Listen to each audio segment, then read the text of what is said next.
Welcome to the Orange Hammer Podcast. My name is Corbett Storick. I've been a licensed general contractor for 8+ years, specializing in new construction, renovation, furniture building. I'm the son of an architect and an interior designer, and I've been surrounded in this industry since birth, watching all aspects from concept, design, build, punch list, and of course, all the problems that come up in between. In my time in Durham, North Carolina, I've noticed a significant gap in knowledge between homeowners who need work and the people who do the work. On this podcast, I hope to break down the process of homeownership from the perspective of both the homeowner and the contractor in an effort to help raise the knowledge of homeowners about their homes and the construction/renovation process. I hope you enjoy.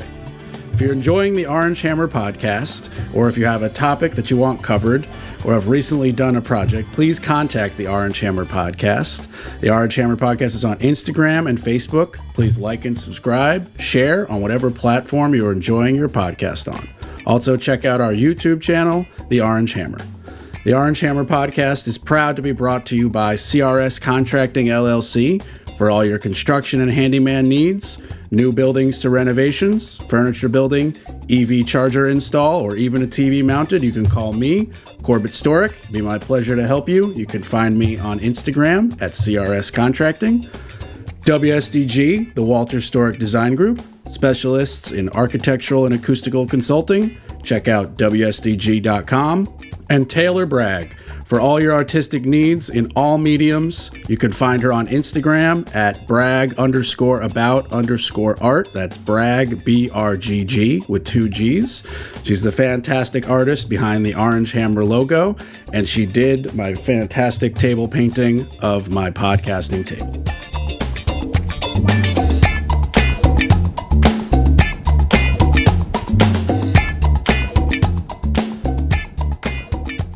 Welcome, everybody. Today, my guest, my friend Angie Bagley. Most notably, well, actually, I don't know most notably. There's a long list, but we'll start with very talented realtor, and we'll go from there. Angie, how you doing today? Good morning. Thanks Afternoon. for coming. Still drinking coffee, so. I drink coffee all day, so yeah. By that judge, it's good. Sun is up. It's Friday. Yeah, there you go. I really appreciate you being here. How are you doing today? I'm so glad to be here. Thanks for asking me to come aboard your show. Yeah, this is very cool. So we'll start, I guess, with how you and I met, which is through our friend Jeremy, who's a friend and guest of the podcast. Mr. Stallings. Yes, Mr. Stallings. I guess you needed some work that was maybe a little out of his wheelhouse, and he was like, I got a buddy who's a general contractor, and we went and took a look at your personal residence that you were going to move into was the plan at the time, right? Yes, the little mid-century mod house, I think. Yeah, mid-century mod house. And you had bought that, and we were looking at some like repairs, possibly a new kitchen, like a bunch of upgrades that were like kind of, some repairs were needed, but some upgrades that were like for you specifically. And then we just did like the minor repairs, and I think, did you rent it out or you sold it, or what ended up happening with that? I rented it out for a while, moved into it for 3 years, and it is currently being rented. Nice. Very cool. Yeah, I love that house. It's special. It's a one owner home prior to me. So the family that built it in 1955 owned it until they sold it to me. Yeah, and it wasn't really in bad shape. It just had like that one like chimney wall leaking issue, but little siding replacement, a little flashing replacement, and good as new. Yeah, and that house offered me the one of 2 of the most hands-on home repair project undertakings of my home ownership and real estate agency career. Okay, so let's dive right into those. What were those 2 big ones that you were overseeing? Sure. So let's see. I got licensed in 2007 and immediately bought my first house. And over the years that I didn't live there full time, but kept it. And some deferred maintenance went down. And so when it was time to sell that house, there were definitely some projects. So with that one, I got to coordinate almost I wouldn't call it a renovation, but everything was repainted or touched up or aesthetically improved in some way on the interior. The siding at that house was wooden. Okay. You don't see that all the time here. You get a lot of vinyl, maybe the Yeah. hardy plank stuff, but this It's was a little wood rarer siding, here, and for so there was a sure. lot of repairs to that. Somebody had a bright idea to put a screened-in porch. It was a kind of a DIY screened-in porch, and then they put skylights in the roof of the screened-in porch. Exterior, it wasn't done that well, so there was lots of roofing. So it was one of my first roofing experiences, but, you know, I got the pitchfork out and stood on the roof and pulled up shingles and then helped to cut the plywood and lay the plywood down and get in the attic and then re-insulate where all that had come out and take gutters off. And, you know, that was some of my first roofing. I've usually worked with a professional to sort of apprentice alongside and learn skills that way. Especially, I don't really try to climb on roofs all by myself. Yeah. Somebody around So to, that's definitely, so like, yeah, just we do dissect a little bit of that, because like I am a professional licensed general contractor and I barely get on roofs. So to hear somebody is like, yeah, I'm a realtor and I just hopped on the roof with a pitchfork and started ripping up shingles, I'm like, alone? Like, so you hired somebody who could kind of like be the roofer, and you were like his apprentice, as you put it? Yeah, and I refer to that project, it was a North Raleigh house on the Greenway, and I refer to that as my first flip. Gotcha. Because, yes, I lived in it for a while, but then I rented it out, and it was dated. And so in order to sell at top dollar, I went ahead and hired for the entire house to be repainted. Yeah. You know, scraping popcorn off the basement ceiling and bringing it up to, that was 2018, a 2018 aesthetic that I knew would sell. Right. And it did great. It was a total success as far as the numbers went. But it was my first big flip risk, in that I knew I was going to put out a lot of money up front and hope that it would show me the return. And in the end, it did. And, you know, I'm really grateful for that experience, because I did what I could with my own two hands, again, under the supervision and sort of in an apprentice way with a general contractor. So you hire a general contractor and just be like, I need you to do all of this. And then you kind of ask him, like, what can I do to make it cheaper? Like, were there things I can jump in on? And he says, yeah, if you want to tackle that or that or that. And then you tell him I'm capable of this, or like, how does that work? Cause I know a lot of general contract, or even contractors of any kind, anybody who does the kind of work, very much does not want the client to help, or even watch for that matter. So to find somebody who has no problem with you like jumping in to do certain parts, like, how do you come across that person? How'd you find that general contractor? Well, gosh, I don't even recall now. We're still in touch. He still hires me because he's got rentals, and so I always help him prepare his leases. It's sort of a one-man show. And there are those general contractors that don't have crews. You know, they might be more of like what you would refer to as a handyman, but they are licensed and can do the giant projects. And then they might hire and sub out to bring on crew. I don't remember. Yeah, I think that people that get to know me know that I am. That's basically me. I want to be involved. I'm always sharpening the saw. And what I mean by that is that I want to keep learning. And I'm pretty energetic and enthusiastic, especially about trying to do things. You know, again, I have the sense to say, I'm not going to go clean the gutters on a 2-story house all by myself without somebody poised and ready to hold the ladder and then call 911 if I have a klutzy moment, you know. But I like the demonstrative type of things, that gratification from, look at the way these floors look this morning, and now look how they look now that we've refinished them. Yeah. You know, and that's what I love about home improvement. It's a very demonstrative thing. So you said 2007 you got your license? Got licensed in 2007. So what were you doing before that? I've been in and out of tech. Okay. Since 2005. So project management for software firms. Okay. My most recent tech stint was at a commercial real estate company working on their asset management platform. So I've got a couple of kind of concurrent resumes. Gotcha. I've got my musical Yeah. journey. So I've got like my real estate the description journey. from Jeremy was so funny. Technical. How did Jeremy put so me? Literally, he's like, I need you to come with me and look at a friend of mine's house. And I was like, oh, okay, cool. What's going on? He's like, so my friend Angie, needs me to look at blah, blah, blah on her house. And I was like, okay.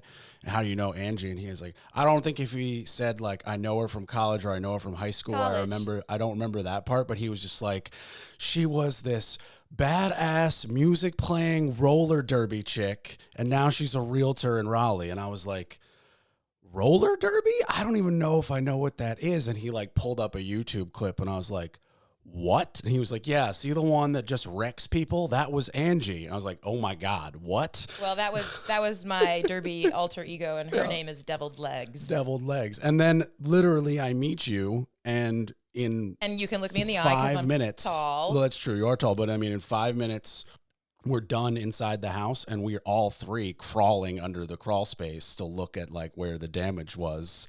Just like that's what my afternoon will be. So there I you know. go. Well, frankly, real estate agents have the responsibility to discover material facts about a home.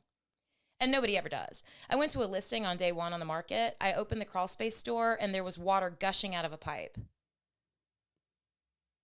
And I said, this is something that you could and should have discovered. Now, I was cool, and I said, hey, on the down low, you need to put the listing on hold. No more showings. You need to get a plumber over here. You need to let the crawl space dry out before you let other people through here. You're never going to get any offers. Also fix the pipe that's broken. I mean, well, yeah, that too. But so we have a duty to discover. And, you know, when I heard that in licensing classes, okay, well, I'm going to try to be very, you know, vigilant. And that is my responsibility to my clients. And so I do crawl space inspections. I want to get in there. I mean, I might not pull back every bit of insulation, but I'm going to look under the bathrooms, going to check the kitchen. You know, we need to look at the areas that are going to be most problematic. Also, as a listing, you know, when I'm getting a listing and I'm working for sellers, I would rather discover things that you need to fix before we go on the market. That's my fiduciary responsibility to you as my client. Otherwise, it's just going to hurt your bottom line. So what happened at the end of 06 before 07 where you were like, I want to get into real estate and get my license? Well, tech, I was getting a little burnout. I was doing a lot of technical writing, and that was cool for what it was. It was a small software firm, so I was wearing a lot of hats. And I was just curious about other things. I mean, this is mid-20s. You know, I'm in my mid-20s then. So I'm just curious about other options. And my real original link to real estate is that my mother has always done office management. Now, she never wanted to get into sales. She wanted to have regular paychecks. Thanks, Mom. You know, she's a great mom. And she didn't want to have to be all over the triangle on weekends. What kind of office did she worked manage? for Remax. Oh, okay. Yeah, she's worked. So she wasn't a realtor, but it's in the blood-ish. So I had the proximity to it, but Yeah. I never considered it as a career choice. Now, my personality traits, naturally, people were like, you know, in college, I had professors say, get into sales, you know, or I have a degree in communication studies from UNCG where I met Jeremy. So, you know, being personable and extroverted and, you know, all the traits that kind of guide somebody into a communication studies interest. And then you are literally the front woman for a rock band. I mean, you have the in your front face personality to be a realtor. It's written on the walls. It's rare that I feel shy. You're right. So I mean, that just goes to prove the point of what I said 4 minutes ago, that like in not crawl space crawling jeans, you were like, I can squat and roll in here, and we were like, I wanted hey, to it's see leaking what you right guys here. wanted to look at. I mean, the general contractor wants to go check out something in there. I have you over for a reason. I want to see what you're seeing. And you laughed and were half judgy because you were like, this dude's about to go in my crawl space, and he just drove up in a Tesla. And then I pulled the coveralls out of the trunk. I got the coveralls and the boots. I was prepared. So I'm actually spending my afternoon doing 2 crawl space unofficial crawl space inspections. Do you have coveralls? Yes, I do. Actually, shout out to my brother. He is a pilot for the Marine Corps, and his old flight suits, those are my crawl space suits. Those are probably even better. They're so durable, I bet. Top gun in the crawl space. It's great. Top gun in the crawl. Wait, so your brother's a pilot? Yeah. That's cool. Like a real, like... Helicopters. That's so cool. There's no like connection for him to come on the podcast, but I'd love to just meet this dude. Major Matt. I mean, he is a homeowner. Then guess what? He's my next guest. He's actually going to be doing a big deck project here soon, but he's out of your jurisdiction. He's down the coast. Well, Zoom is a thing. Just saying. Hey. Could do a Zoom podcast. Is that how you got through the pandemic? No, I started this not that long ago, so I've been fortunate that all my guests so far have been local people. But my good friend Matt from high school lives in Vermont, and he heard the podcast and saw the social media posts, and he's been hitting me up like, you need to figure out how to do this on Zoom because I want to go on. And he's a general contractor who works in Vermont where the snow is really real, and he does like specifically specialty eco-friendly homes, like extra insulation and like extremely niche kind of work. So it'd be obviously extremely interesting to talk about. And I haven't really caught up with the kids since like high school, really, which is, 10 plus years ago. So it's amazing. I hate social media, but at the same time, it is like the lifeblood of my podcast currently. And it's got like linked me up there. So, that hopefully we'll figure out. But once I get the Zoom figured out, Matt's number one, and then your brother, the pilot Matt. There you go, Matt and Matt.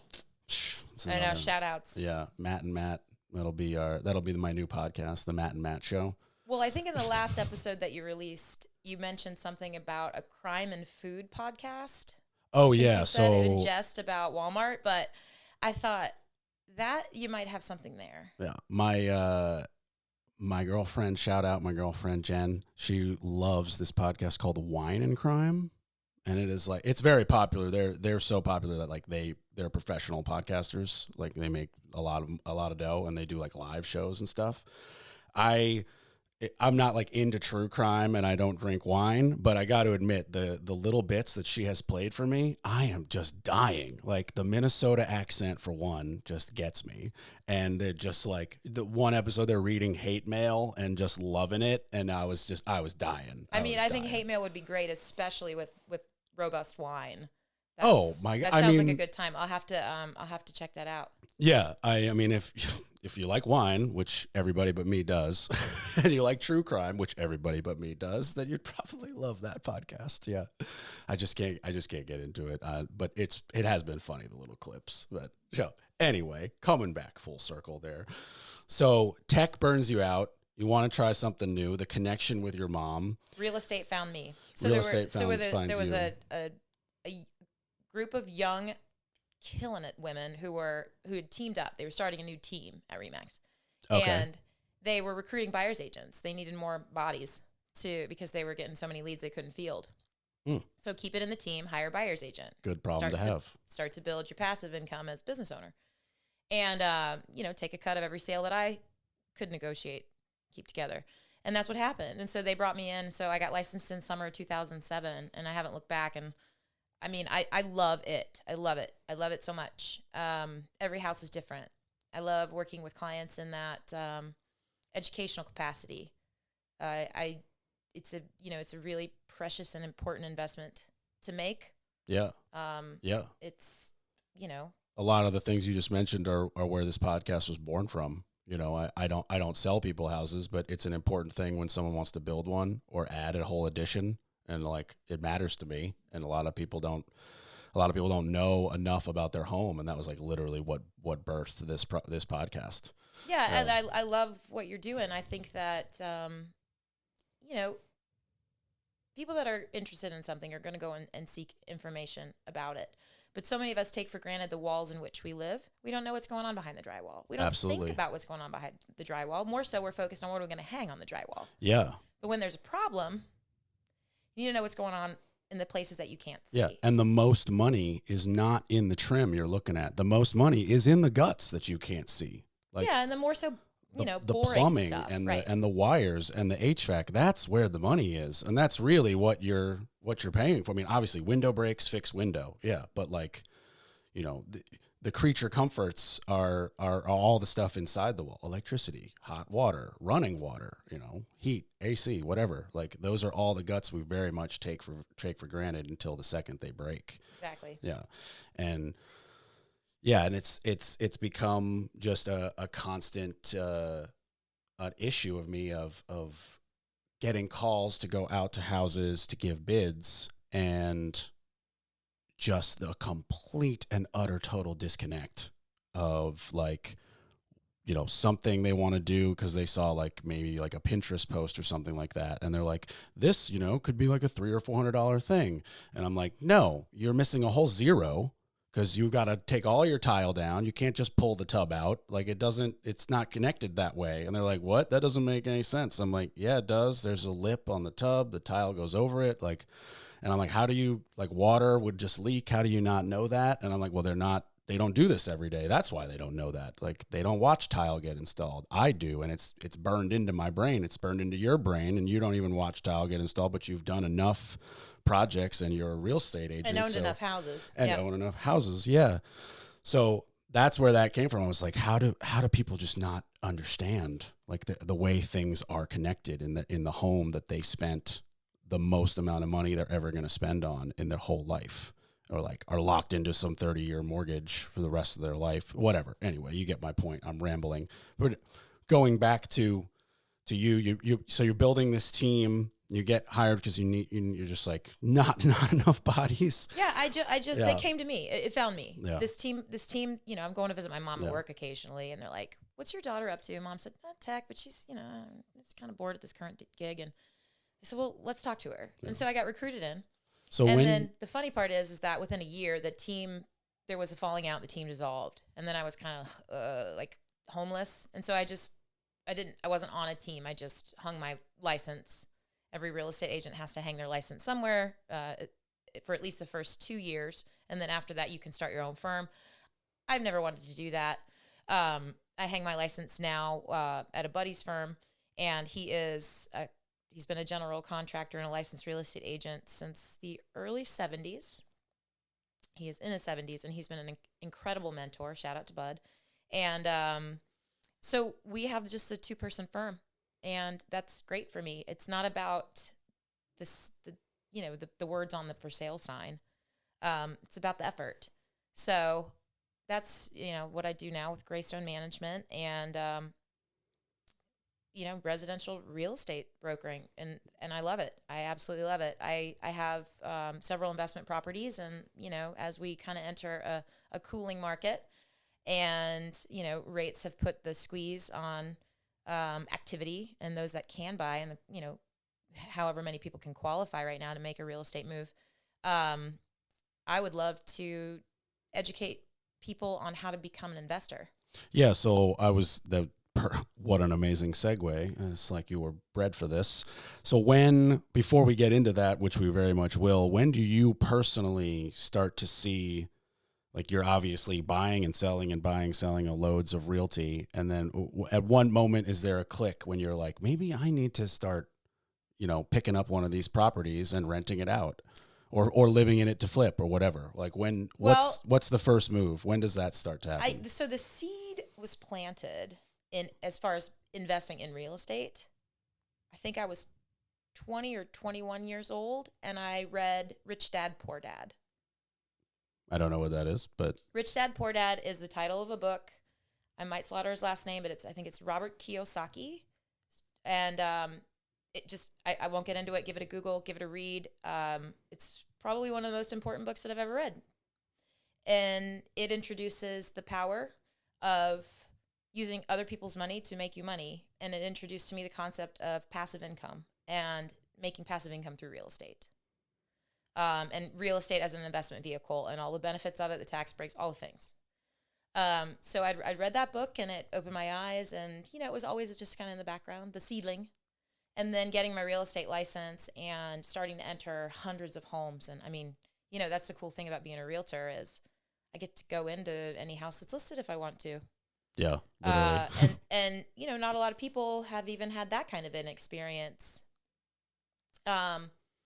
It's always a little adventure. Every lockbox that I open and every front door that I walk into, it's always kind of ooh, what are we going to get in here? And sometimes I leave because now I'm covered in fleas and I'm only three steps in. That's happened.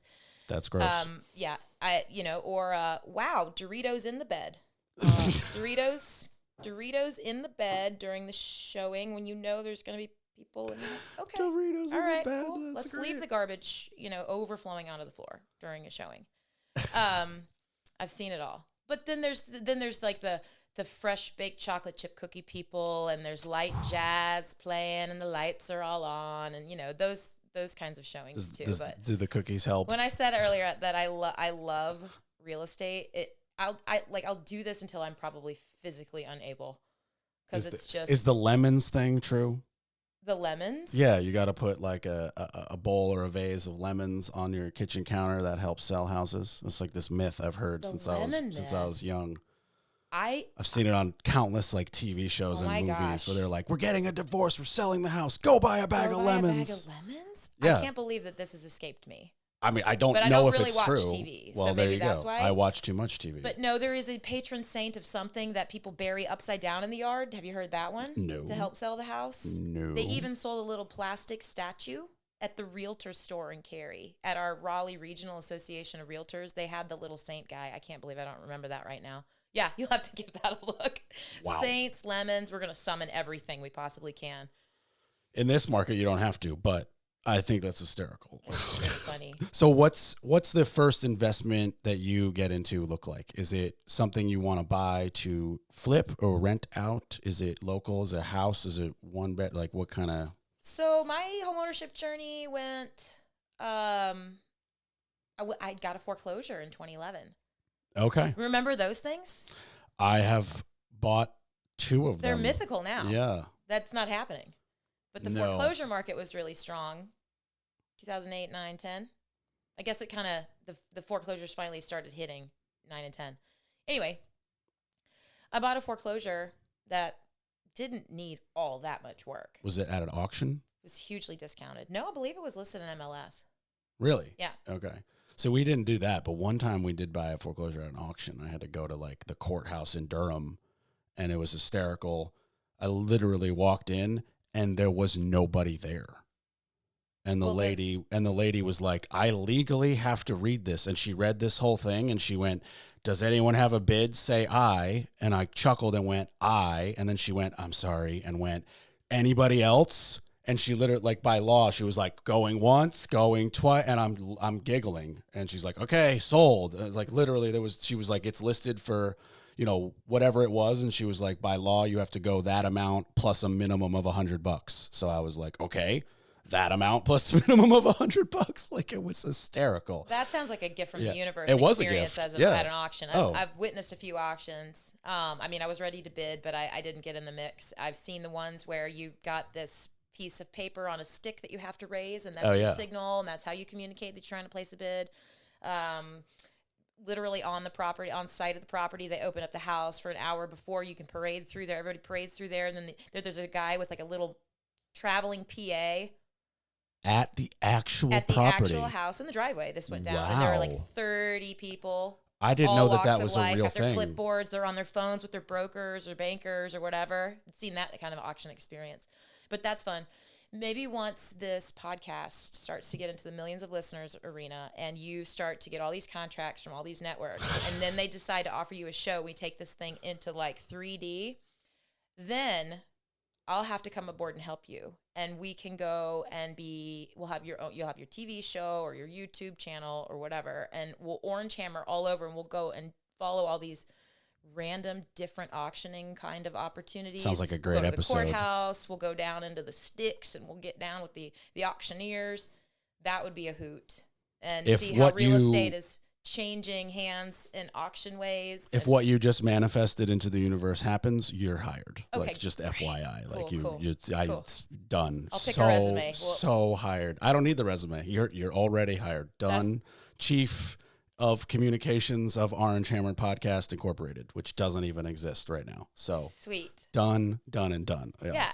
So So we'll a foreclosure, and it didn't need a lot of work. For the record, keep rambling, but I'm just going to try to keep bringing it back. Please. Yeah, it's a good back and forth. But the investments, the investment, the foreclosure, you said it doesn't need a lot of work. So unfortunately, they're I don't just know. You and I behind are on their both kind mortgage. of we're in the business. What would a first time home buyer have said about that house? They probably would have said, "Ooh, this needs some work." Well, that's an interesting perspective that you bring. So what work did it need? Let's start there, if you can remember. Sure. I'll try to quickly describe. I remember the biggest problem was that at the back door, the water had hit when it would rain. The rain would hit the deck and it would fall and run back toward the threshold of the back door. Yeah. And so there was just a water penetration issue around the entire door casing, subfloor, the wood band that sits atop the foundation, there was water running down. So the subfloor was super soft and rotted out about 3 to 5 feet around the back door. And then the deck was damaged right there. And the whole door had to come out again, and reinforcing floor joists and the wooden band underneath. Yes, I'm just going to cut you off right there. This is not a house with not a little work. This is your perspective is similar to mine. That's why I called myself out. I'm like, wow, that wasn't that much work. I got to agree on your self call out, because that's not like if somebody's like, I bought a house for foreclosure, it didn't need a lot of work, I put in floors and paint, like that's different. Like you're talking about like a lot of demo and ripping out rotted stuff and replacing all new paint, all new floors, and then that back door issue. Put up a fence, but I did very well. So I lived in it for a while. Another thing that I did, at the time I did it because it just felt natural. Looking back on it, it was also another huge way to make things financially favorable. Did you do that work yourself? To have roommates. Oh, okay. So I owned the house and I had roommates. Gotcha. I gave them great deal, all inclusive. Just give me one check a month. Yeah. Well, it was, a chunk of the mortgage payment. Oh yeah, no, it's great. There's no bad thing about it other than being with the roommates. But I had a great time. So that house I owned for 3 years, and then I sold it and I made more than twice as much as I paid for it. So wow, 3 years. It was a really solid investment. How much of that work do you do yourself? Do you do the fence yourself or hire that out? I hired out the fence. Do you paint yourself? Yes. Not every time. No, this house. This house. Back then, that Angie did. You painted yourself. The floors you paint yourself. No, but I helped. I did the thing. I hired the one-man crew does flooring. Yeah. And said, hey, I'm going to help you and I'm going to learn. So I did underlayment. He measured. He cut. We installed, I was there for help, and then I helped put the trim back, stuff like that. And the deck and rotted joist. That one I didn't do that much. Yeah. That one was the majority. My friend Ryan, who works in construction, he did the majority of that project. Gotcha. Yeah. But he knew what to do, and I was right there. And I mean, we went to the store together. We bought the materials together. I watched. I hold this while he's measuring, sawing, whatever. So you were a pair of hands. You just weren't a second carpenter. Like that's correct. Yeah. Okay. So you were still there. My dad uses this expression. You were the fourth man on a 3-man crew. I like that a lot. Yeah, it's a great expression. And when I got my first job, like real job in construction, that's exactly what I was. It was just me and one other guy, but he was doing an entire building by himself. Like he had all his subs. He had, he could frame and jack up a wall alone because he just had the talent of 30 years of experience. And I was literally like his hold this, grab this, shag the wood from where it got dropped to where we need it. Frickin' like do all the demo. I would come home just covered in like soot that from ripping out like, the ceiling of an old house and then replacing it. Like that's exactly what I was. And I was just like paid under the table, like complete. So that expression has stuck with me forever. And it really is applicable for that situation. So, the other day when I texted you and I said, hey, do you need any crew members? Yeah. And you said, no, my staff looks good for now. It was me. Okay. Gotcha. It was because I wanted, I'm really thirsty to get into learning more skills and getting dirty again, working on houses. Well, I can send you over to one of my rentals to patch a garage door if you want. And you're like, no, I'm set for now. I'm like, okay, well, and then that led to you saying, hey, do you want to do this podcast? So here we are. Yeah. But it was me wanting to be fourth hands on the 3rd-man crew. Well, there you go. That was my intention. Well, after this, I can drive 5 minutes over to my job site and you can take a look at what I'm doing. But there's not a lot of work for you. Inspections this afternoon, right. Yeah. When you're in your pilot jumpsuit. Yeah. Getting some cobwebs in my hair. There you go. Yeah. One of these days we'll tour you around this house when it's ready to be sold. But at the moment we keep renting them, and it seems to be working out right now. Yeah. Well, and that's, being a landlord is not for everyone. And that's what I hear when I go to my friends that they've owned their house or they're about to pay off their house, and they're at that point in their life, and I'm like, well, listen, what do you think about purchasing something and renting it out?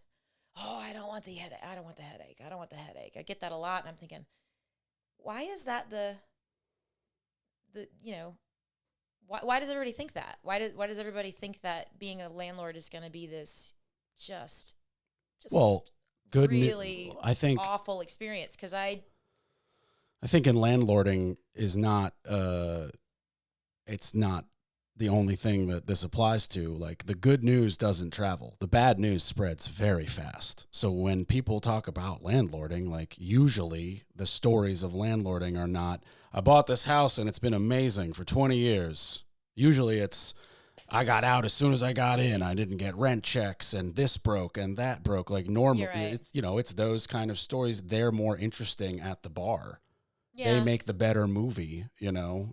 Nobody wants the movie where the mission was a perfect success and it's over in 20 minutes. That's not, you need a double cross, you know what I mean? So that's why. But we are examples of, it is a lot of work, and a lot of the work pretty much ends when you get the tenant. It's all the prep work, at least in my eyes, of making sure that the house is renter proof. And there are specific things that we do that make that wouldn't necessarily have to be done if we were just going to sell this thing. And it's little things like putting a piece of wood blocking in between the studs where I'm going to attach the towel bar before the sheetrock goes up.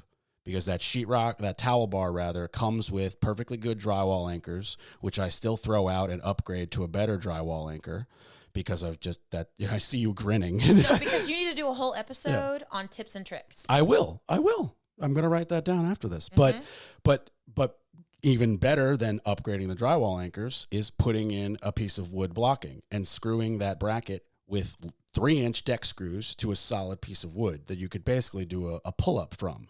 And in a flip, you don't care if that breaks in 3 years.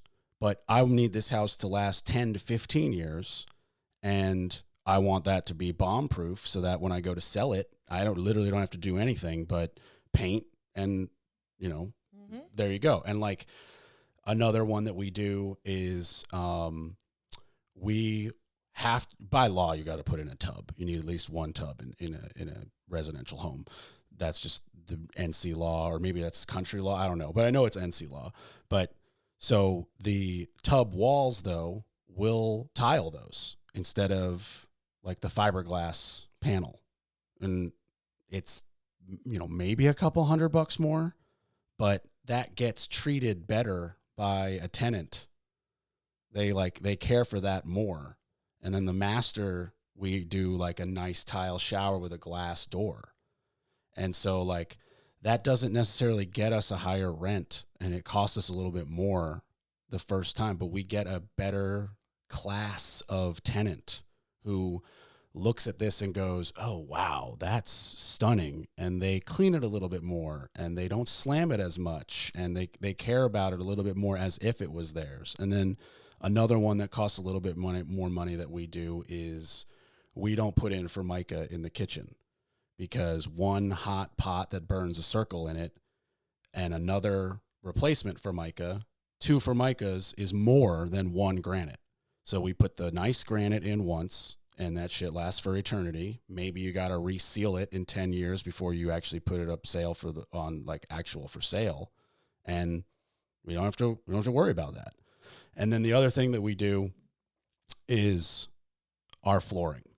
We do, and some people give me crap for this. This is a little bit of a personal taste and a little bit of, well, we are specifically in a niche of renting to then sell in 10 years, is we do 1 home, 1 floor. And what I mean by that is the whole house gets 1 floor.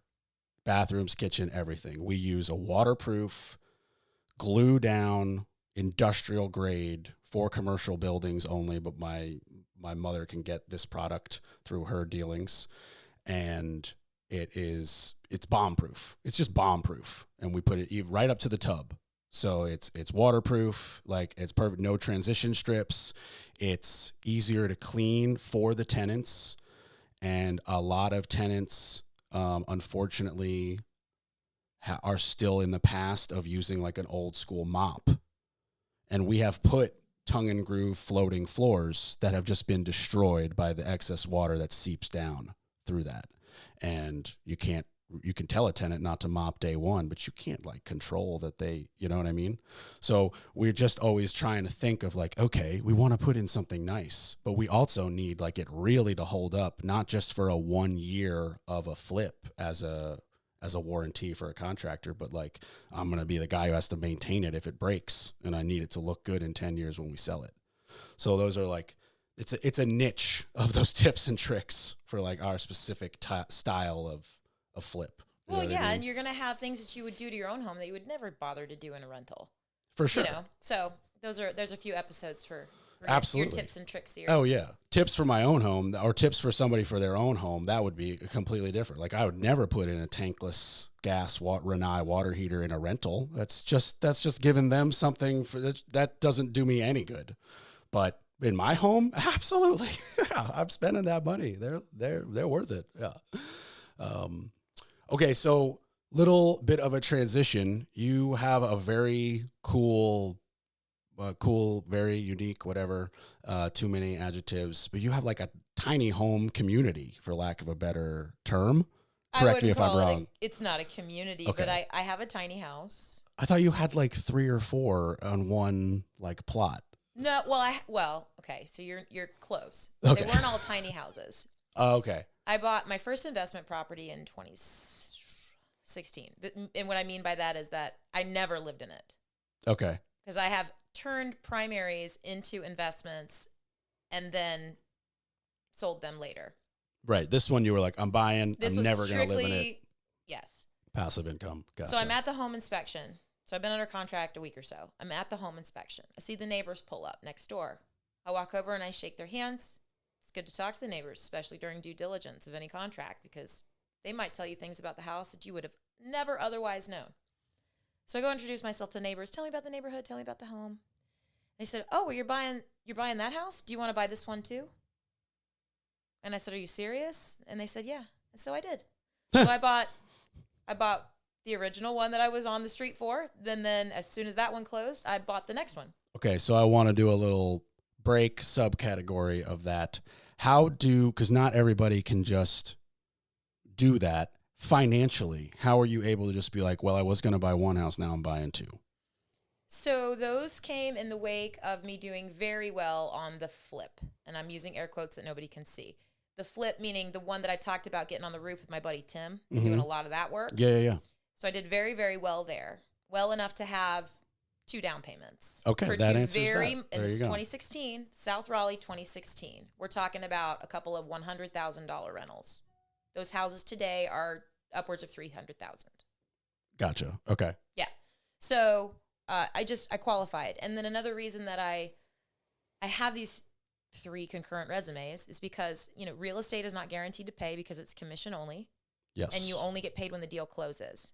Yes. So I could work with a seller and have her house on the market for 4 months and have weekly emails, several calls, and then she can decide to just, rent it to her adult child. And then I'm out all of that effort and I don't get paid a dime for my energy. So I usually try to have regular paychecks. And then the music, well, that's just fun. And sometimes we get paid and bonus. Cool. Right. Doesn't it just pay for itself and that's why you do it? Because it's just fun? Yeah. I mean, musicians aren't in it for the money, not on like a local rock band level. I got to say, though, as far as local rock band musicians are, you guys are pretty awesome and have a very large following. Like, it's not like you guys are just like playing a dive bar with 6 drunks. Like, yeah, no. Like, we the Star Volters? Star Volts? So close. Stray Volts. Apologies. Stray Volts. It's fine. Stray Volts. No, our giant joy of the year. I just can't believe it. But the Independent Weekly readership voted us the best band in the Triangle for 2022. Okay, so real quick, give me a plug. Tell listeners how the easiest way to like find where you guys are playing. Okay, like follow Facebook us on page, social media. Stray Volts, STRAYVOLTS. StrayVolts.com. Stray Volts, look it up on Facebook. That's where you're going to see the most event information. And then we've got an Instagram page, but I hate to plug Facebook, but it's got all the event info. Well, they're owned by the same people, so it doesn't matter. Yeah, so we're going to play for probably over 5,000 people on October 29th. Where's that? At this wild venue called the Castle McCullough, and it's outside of Greensboro in Jamestown, North Carolina. And it's just this campus, and it literally is somebody's old castle built in the who knows, 1800s. Awesome. And remnants of it exist today, and they do special events, and it's wild. So I'm excited for that Halloween show. This will come out after that event, so we can't plug that exact event. Okay, but at right. least they got the social media. You can edit those things out. But so stray bolts, and it's such a joy. Yeah. And somewhere in between all the things that I do, I still manage to practice once a week and gig, 2 to 3 times a month, all over the state. Now we're traveling. And a you're lot the for lead gigs. singer. I'm the lead singer, and I play rhythm guitar. Wow, very cool. Okay. Little bloop Real done. estate on roller skates with rock and roll.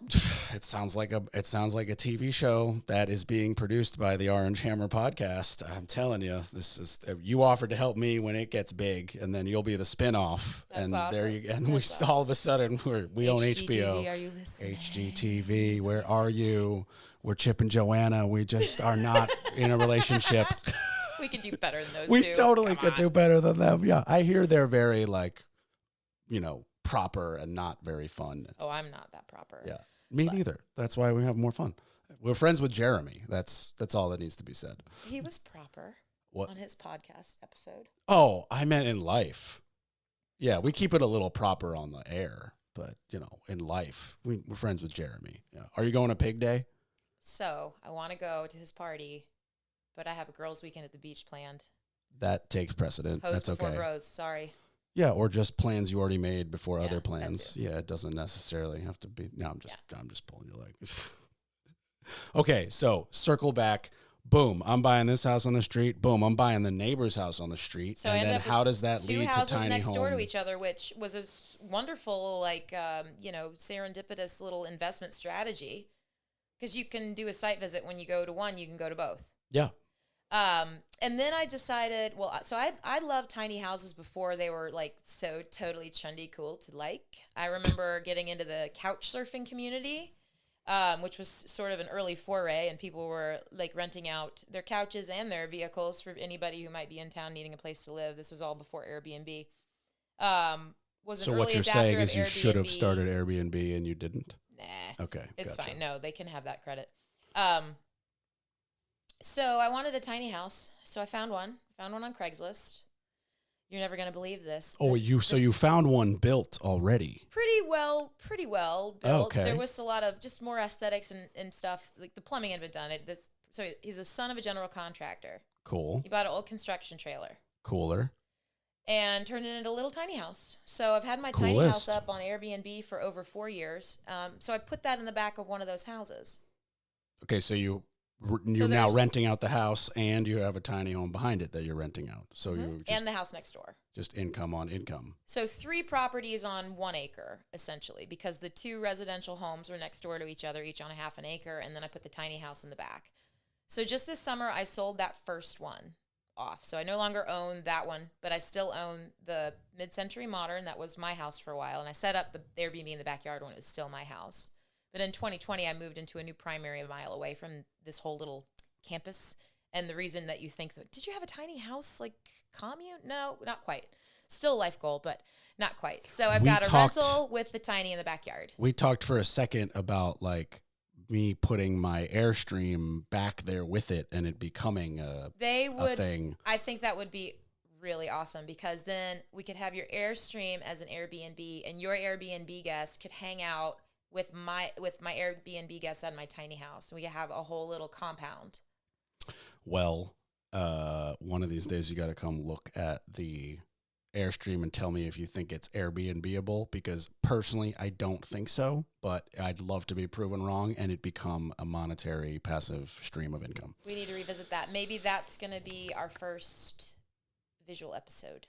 I have a YouTube channel with no content on it, so maybe we need to just, we'll get Jeremy to be the camera guy with our iPhones, and we'll just go look at that. Yeah, why not? It's amazing. Yeah. You have an idea for an entire network of programming just from this one.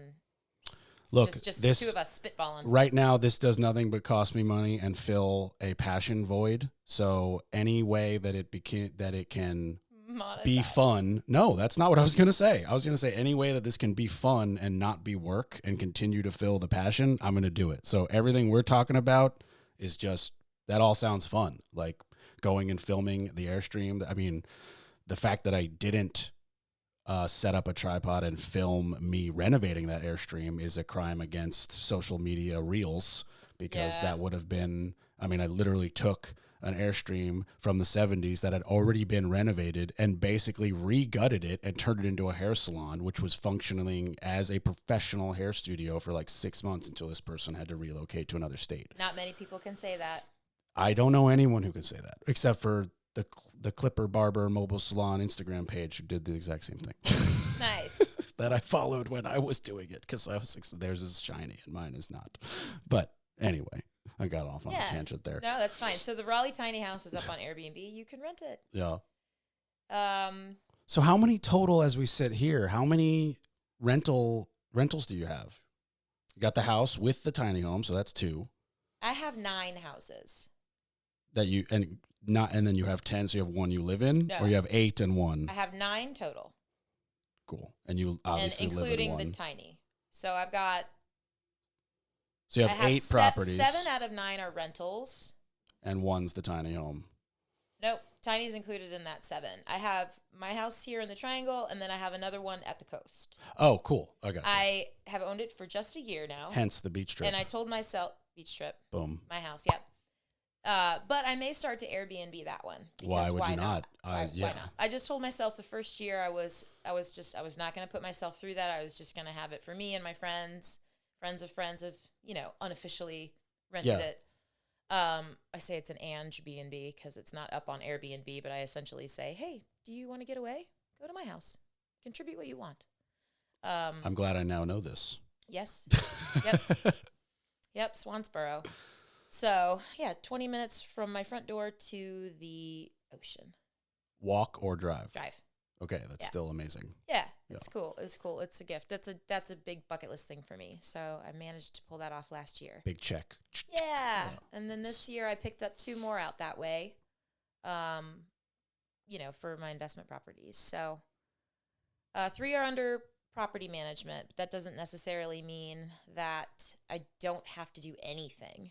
I do. I have to review all of the monthly statements. But for the ones that are 2.5 hours away that are rented out to other people, I wanted those under management. Yeah, that's too hard to be driving there to fix a freaking sink. Again, maybe I'll have a podcast someday where we talk through what to do and what not to do when you're looking at an investment property, or how to make homeownership, easier, or all sounds like we're planning your second episode. We need a whole network. Yeah. Sounds like we're planning your second episode. Jeremy has done 2. Stray Volts can do the theme music. Man, that would be cool. Just round it all out. Yeah. My all but brother without the blood made my current theme music. So you can make the theme music for the video portion, because I can't just cut out my boy David's music, but he needs a shout out. David Moho for Dreamland Studios in Miami. If you need anybody to do anything for recording, studio, music, anything, get in touch with him on all the social medias. He's the man. He's basically my brother from another mother. David, I love you. Nice work, Dave. Yeah, he's excuse me, David. Nice work, David. Yeah, David. Okay, so yeah, I mean, if you are, so I guess we could dive in a little bit. You were talking about how you'd love to educate people a little bit on how to actually get into the investment world, because that passive income, I think people, I don't think there's a soul on the planet who doesn't need some passive income. Everybody could use a side hustle and a passive income. And so, I mean, if you were to, talk to a stranger at a coffee bar and they're like, oh man, you've got 9 rental properties. How'd you do that? Well, we just got the how you did it. What would be, some steps for somebody to jump in that? I mean, obviously you got to start saving money from wherever your job is, but also you read this book that's very much how to use other people's money. So once you get through the down payment, you're, I guess, just qualifying for a mortgage or bank loan or one or the other. Yeah. So one of the fundamental things about investment property is that the bank is going to want to see you bring 20% of the purchase price in as a required down payment. Interest rates are going to be a little bit more favorable if you can squeak out 25%. Tend to get a better interest rate. So that can be a ton of money. Let's use a $200,000 house as an example. So you got to show up with $50K. Who's got that laying around? Almost nobody. Almost nobody. Yeah. So I have some strategies for where to look for that. Or I should clarify, basically nobody who's listening to this podcast. Yeah. Because I don't have that and you don't have that. And yeah. Well, I can show you where to find it because a lot of us do have that. Yeah. Where do you find it? Especially if you bought a house in the Triangle before 2020. Well, let's say you don't have a house though, and you're trying to just get into the investment world of real estate. Well, then, I don't have as readily available advice for those folks. Okay, then let's stick with the advice you got. That's completely fine. We'll get more creative. Maybe that's another episode. But yeah, so okay, so let's say you do have a house in the Triangle. So boom. So if you have a house in the Triangle, then you are absolutely sitting on equity. Correct. Again, if you purchased it before the end of 2020, I would say. Okay. And that is something that you can tap into to source the down payment for an investment property. And if you run the numbers right and the cash flows there, then the home equity line of credit that you might take out or the cash out refinance that you could do to tap into the equity in your primary residence can more than pay for the down payment on an investment property. Okay, and say the name of those two products again for listeners. Home equity line of credit, also known as HELOC. HELOC. And then a cash out refinance. Cash out refinance. And so your step one, after you've decided you want to explore this, would be to call whoever holds your mortgage and go, I want to have a discussion about taking one of those two items out against my current home. Sure, you could start there, or you could do a little bit of research, or I can guide you into a couple of programs that I know and use myself, where you can find a home equity line of credit where you can pull money out, and you only have to pay on the interest owed on that. Okay, and real quick, if somebody wants to get in contact with you for this or realty-related stuff, what's the best way? Angie Bagley at gmail.com. Boom. ANGIEBAGLEY. Gotcha. At gmail.com. Or I'm sure the social medias. The social medias. Gotcha. All of them. Bagley. Gotcha. Okay, cool. And so you can attack this vector through one of those two products, and that's how you're going to pull equity, turning that into money to form the 20 or 25% for the down payment. Mm-hmm. Okay. And so then you go and you purchase a house, but you're only going to get a loan for the the $200,000 example. Yes. So you've got $50,000 from your home equity line of credit or from your cash out refinance. And then you need the loan for the $150,000. And we won't get into all the pros and cons of those. There are pros and there are cons, and I want to acknowledge that. It's not for everybody, and those are subject to today's interest rates. So right. Those may not be nearly as favorable. It may be too risky now with the rates being in the sevens. Yeah, they are rather high as we talk today. So, a lot of these things have worked for me, but they were also really solid approaches to using other people's money to make money, meaning the bank's money to make me money, because I did a lot of these acquisitions during a time when rates were at historic all-time lows. Didn't keep me from buying a house earlier this month and paying 6.67% on an investment property. Still made sense because of the investment vehicle and my comfortability with real estate versus things like the stock market or Bitcoin or any of that other stuff. Everybody's got options. We've all got options. Great options that have worked for me to help me break into investing. And there are pros and cons to every single option. This is not a screw Bitcoin podcast and only do real estate. You have a great success story. Yeah, and this is just my experience. I want your experience. Yeah, so cash out refis have been clutch for me. That's your primary is usually the cash out refi instead of the HELOC? Actually, I did cash out refis in 2019 and 2020 on my investment properties that I had purchased in 2016 because I had such great equity from 2016 to 2019, pulled some of that out. So again, I'm tapping into investment properties, using the equity to put down on new investment properties to purchase to get to the point where I have 9 homes. So home equity lines of credit, cash out refinancing. Again, now the rates have changed. Maybe the numbers aren't going to be enough to make the purchase truly worth it on the cash flow point. But as a long-term investment strategy, there you have it.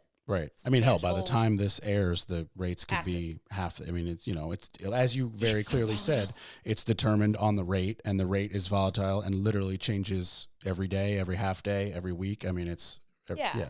Yeah. Yeah. It'll be interesting to see, the next time you have me back in a few months for part 2 with Angie Bagley, where rates will be and how maybe strategies are shifting. Because I think anybody involved in real estate right now is feeling the pullback on the reins across so many parts of the industry. Buyer seller activity, um, you know, willingness to make that giant improvement and put the screened-in porch on the house, Yeah. or you know what, we're going to defer the new roof another 6 months. But then at the same time, these rates go up, and I had my realtor Stacy on here, and she's like, "I've never been busier. These rates may be going up, but this dude's still moving here for a job." That's true. We're And it's so like, lucky what? to Okay. be realtors in the triangle. Yeah.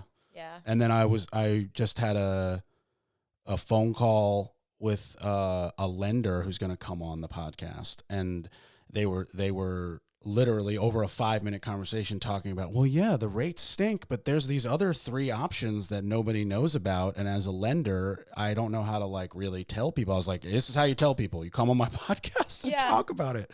And so like, even I can't even reiterate them right now, because she told them to me one time in a phone call. I had never heard of them before, hadn't heard of them since, and I can't remember them. And I just know that these are options I had never heard of, and there really are other options, even when, as you say, the rates are monstrosity.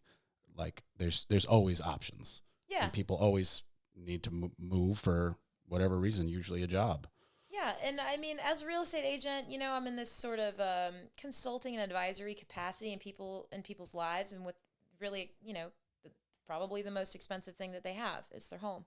Yeah. And I really love that, and I try to take it seriously by being a resource and being resourceful. And my approach with my clients is very much like a project manager, because again, that's where I started. And let's work it backward. Okay, so you want to sell your house. Okay, let's start there. Let's work it back. We got to go back. What do we need to do to prepare for that? It's not, I'm going to sell this house today. It's not, that's just not my approach. It's like, let's just take a real, what are your motivations? It's not like in the movies. No. Annette Bening's character in, what's the movie? Kevin Spacey. She's a real estate agent, and that's what she does. American Beauty. There yeah. It's a hysterical depiction of real estate agents. It's pretty funny. That movie is just out of this world. Sell this house today. I will sell this house today. She's crazy. I love it. But no, I'm not like that. I hope not. She's nuts. Yeah, she's a little nutty. Plus, she'd scrub the entire house before her open house. And I mean, I'll get in your crawl space and do like a pre-listing inspection, but I'm not going to be cleaning the toilet for you. That's sort of outside of the real estate. I think you've got to do that yourself, or maybe get a cleaning person. List. Yeah, it's not part of the job. It shouldn't be. But anyway, I try to find creative solutions. And so when you say that your lender friend is going to be a guest on an upcoming episode, then I will be tuning in, certainly, because I hope you're tuning in regularly. Yeah, well, I'll be probably reaching out to that person and asking to do some coffee and some strategizing if there are other options out there. But again, there are so many options. But the 2 things that I have done repeatedly that have worked is to tap into the home equity and do the cash out. Free up cash within one asset that you have so that you can go buy more assets. Yeah, it's a sound strategy. It seems to be working. So far. Yeah. Yeah. I mean, as long as your rents are covering all the mortgages and all the cash out refis, and you're still pocketing something, then it's working. And then you get to sell a house and buy another house. Yep. Yeah. That's exactly what I did. Yeah. I sold that very first house that I bought as a strictly investment property. I just sold in June. And when you make it to the closing table as a landlord and you get a large check, you kind of forget about that time you had to take that tenant to court. Oh, okay. And all the bad stuff, right? It all becomes good again. I haven't yet to take a tenant to court. I'm going to knock on wood real quick.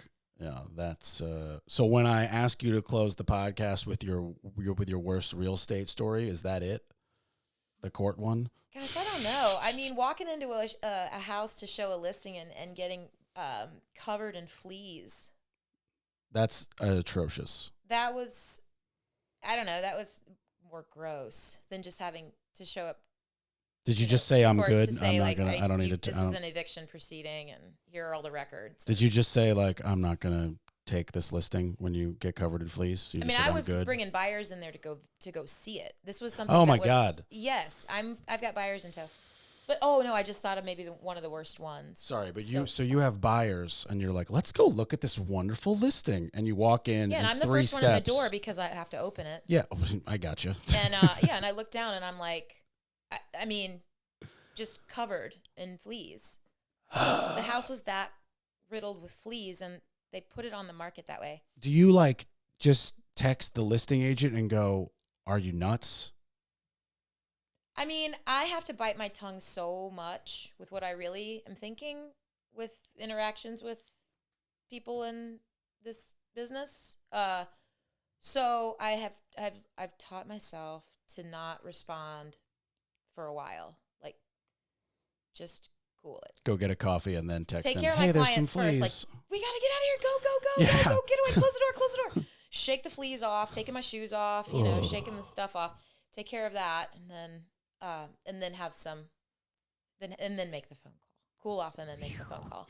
But no, I think so. One of the scariest things that this will be good for the true crime podcast lovers. There you go. I'm fine. It all was okay, but it was probably the scariest experience as a realtor. So you have to be situationally aware, and you have to be vigilant, and you have to be safe. So I'm in Durham showing a house. I've got my clients behind, two women. They're behind me, because I enter the house first.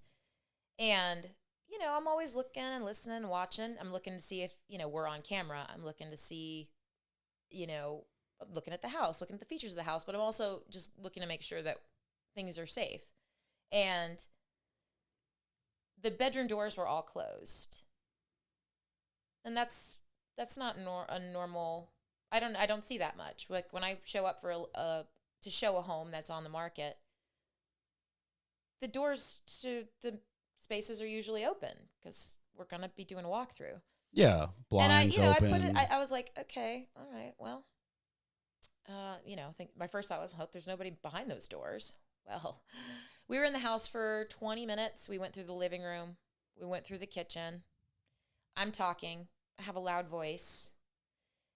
I mean, the three of us are talking about the features of the home and the fireplace and, all of the things. The whole time, there were two other people in the house.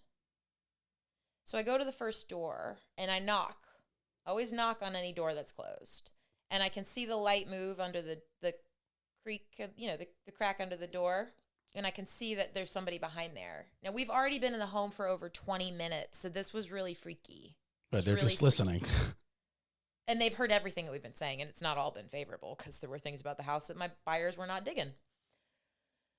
And so I see the door start to open, and I'm just backing up slowly like, what is happening? And there's a man in there.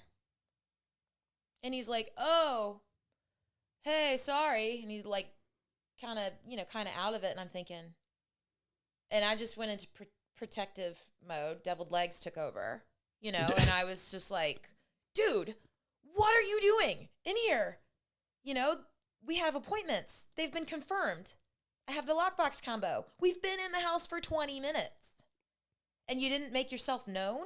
You didn't think that we were going to not look in your room? We're here to see the house. Yeah. And so that was really freaky. Well, no sooner do we get done with him and he's leaving the room and he's like, I'll go wait outside. Another bedroom door opens down the hallway.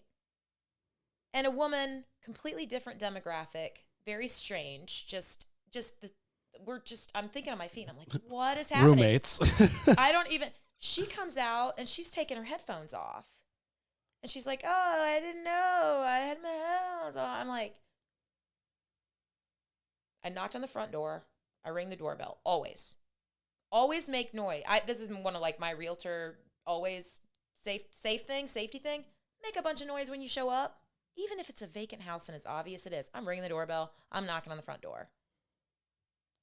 So that was very alarming and very off-putting. And the three of us, my 2 buyer clients and me, we just did not feel safe from there. We couldn't, anyway, they didn't buy that house. I wonder why. And I made a complaint, with the listing agent. I was like, what are you doing? We have an entire third party called Showing Time that is the service that helps with appointment bookings. Like, I had every right to be there. Sellers are not supposed to be there. Occupants are not supposed to be there. I got not 1 but 2 people coming out of closed bedrooms and scaring us. It was scary. Yeah. So, it's a wild world.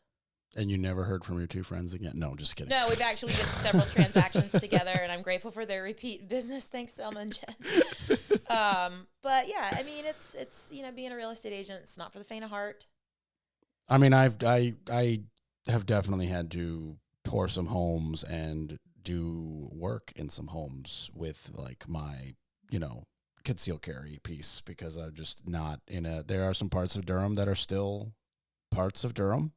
And, I had a house on Guthrie and Angie. And for those who know those streets, you're like, why'd you even drive through it? Well, we didn't know anything. We bought a house sight unseen from another state for $24,000.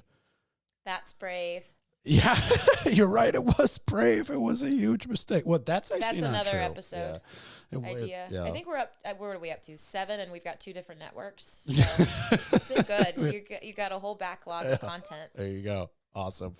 Well, this was absolutely amazing. So much fun. I can't thank you enough for coming. Definitely have to get you back on the podcast in a couple months, as you suggested, and we will definitely write down some great podcast ideas and some great video ideas. I apologize for any fans who have gone to the Orange Hammer YouTube page to see that it is blank. I have no one to blame but myself. Blank is full of opportunity. There you go. Blank is full of opportunity. Angie, thank you so much. Thank you, Corbett. Really appreciate it. Bye, everybody. Thank you, listeners. All right. Have a good one, everybody. Thanks.